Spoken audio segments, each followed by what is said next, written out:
night shift nurse.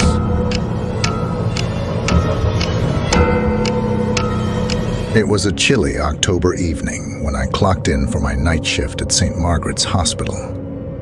The hospital, with its long hallways and echoing silence, always seemed a little eerie after hours. But I had grown accustomed to it over time. That night, however, was unlike any other. The air was thick with an unexplainable tension, and a sense of unease hung in the atmosphere. As the hours passed, I moved from room to room, attending to patients and administering medications. The occasional beep of machines and the soft snores of sleeping patients were the only sounds that kept me company around midnight. As I was in the process of checking on a patient in room 213, something peculiar caught my attention, a faint whisper, like the echo of a distant memory, brushed against my ear. I froze, my heart pounding in my chest. At first, I brushed it off as my imagination playing tricks on me, the result of being in a dimly lit hospital in the dead of night. But then, I heard it again, clearer this time. It was a voice, distant, yet unmistakable. "Help me. Help me." The words seemed to linger in the air, sending shivers down my spine. I glanced around the room, my eyes scanning every corner, but there was no one there. Just the patient, sleeping soundly in his bed, completely oblivious to the chilling encounter. Maybe it was the wind outside, or a peculiar sound from the old building settling. But deep down, I knew that wasn't the case. The voice had been too clear, too deliberate. My curiosity got the better of me, and I decided to investigate further. As I turned the corner, the source of the voice came into view, an old, abandoned patient room. I approached cautiously, my mind filled with a mixture of fear and fascination.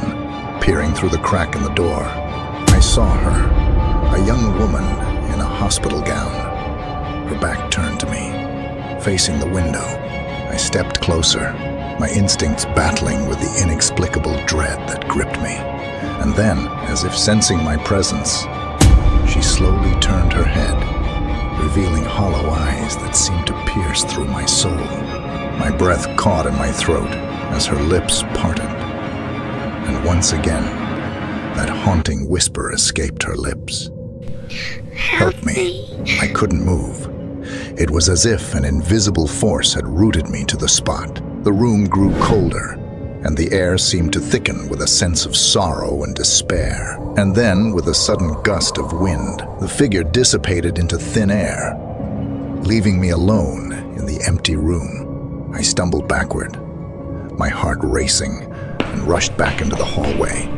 The rest of the night was a blur, a mixture of fear, disbelief, and a desperate yearning for the sun to rise. As dawn broke, I found myself in the hospital courtyard. The first rays of light, bringing a sense of relief I had never experienced before. The ghost nurse. It was a chilly autumn evening when I found myself walking down the dimly lit corridors of Mercy Hospital. The air felt heavy with a sense of foreboding, but I brushed it off as mere nervousness. My mother had been admitted due to a severe illness, and I had come to visit her, hoping to provide comfort during her stay. As I approached her room, I noticed the flickering lights overhead casting eerie shadows that danced along the walls. I pushed open the door to find my mother lying in her hospital bed, her face pale and weak, but her eyes lit up as she saw me. We exchanged a few words, and I did my best to offer words of encouragement, though the hospital's unsettling atmosphere was starting to get to me.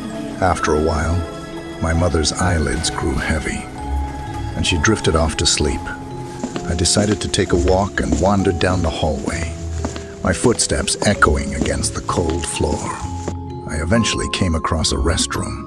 Pushing open the heavy door, I entered, hoping that a quick splash of water on my face would help calm my nerves. As I stood in front of the sink, staring at my reflection, I heard a faint, distant sound, like the soft squeak of shoes on the floor. I glanced around, feeling my heart race, but the restroom appeared empty. Chiding myself for being paranoid, I turned on the tap and splashed water on my face. When I looked up, I froze, reflected in the mirror. Standing behind me was the figure of a nurse, but her appearance was unlike any nurse I had ever seen. Her uniform was old-fashioned, more akin to what nurses wore. Decades ago, her face was pallid, her eyes sunken and hollow, and her expression was one of profound sadness. I whirled around, my heart pounding, but the restroom was still empty. There was no sign of the ghostly nurse. I stumbled back, my mind racing. Could it have been a trick of the light? Shaken to the core, I rushed out of the restroom, my footsteps echoing loudly in the hallway. As I made my way back to my mother's room, I needed to be with her, to ground myself in reality and shake off this creeping fear that had taken hold of me. When I finally reached her room, I found her awake, a weak smile on her face as she saw me. I recounted the strange encounter in the restroom, hoping that talking about it would make it seem less terrifying. My mother listened patiently, her expression a mixture of concern and understanding. "You're not the first to have experienced something like that here," she said softly, her voice barely above a whisper. She went on to tell me stories she had heard from the hospital staff, tales of unexplainable footsteps, flickering lights, and the ghostly figure of a nurse who still walked these halls, unable to find peace. As the night wore on, I stayed by my mother's side, the memory of the ghost nurse still haunting my thoughts. The hospital's unnerving ambience had taken on a new layer of dread, and even the comfort of my mother's presence couldn't completely dispel the fear that had settled in my heart. The haunting shadow. It was a stormy night when I found myself confined to a hospital room. I was alone, tucked beneath thin hospital sheets, with the dim glow of the hallway light creeping in through the partially closed door. The rain pelted against the window pane like a ceaseless cascade of tiny fingers. My condition was uncertain, an ailment that had brought me to this grim sanctuary. As the hours stretched on, the hospital room seemed to grow colder. The medications had left me drowsy, and I tried to ignore the unease that prickled at the back of my mind. It was well past midnight when I first noticed the subtle movements. The chair beside my bed, usually stationary, began to sway ever so slightly. I brushed it off as a result of my weakened state, but the longer I watched, the more convinced I became that something inexplicable was happening. The chair's movements grew more pronounced, as if an invisible occupant were shifting its weight from side to side. I strained my eyes, my heart quickening as I realized that I was witnessing the impossible. Fear rooted me to the bed, rendering me unable to tear my gaze away from the eerie spectacle unfolding before me. But the chair was only the beginning. My attention was soon drawn to other objects in the room. A pen on the bedside table that skittered across the surface as if nudged by an unseen hand. A water glass that toppled over without any discernible cause.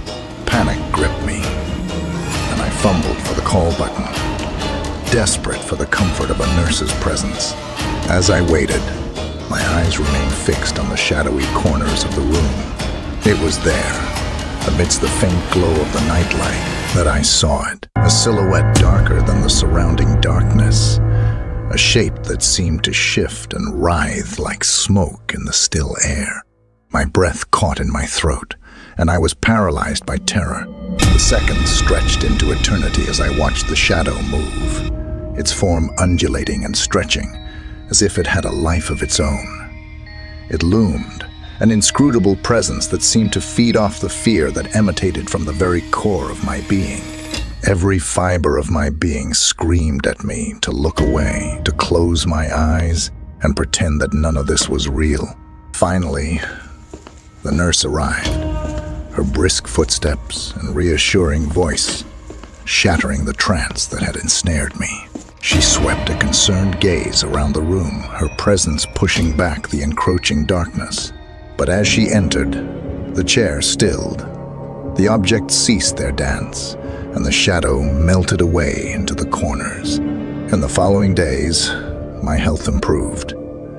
The hospital staff assured me that my experiences were likely a result of my condition and the medications I had been given. Yet, even as I tried to convince myself of their explanation, a lingering doubt remained, a nagging suspicion that there are forces in this world that defy rational understanding, lurking just beyond the veil of our perception, waiting for the right moment to reveal themselves.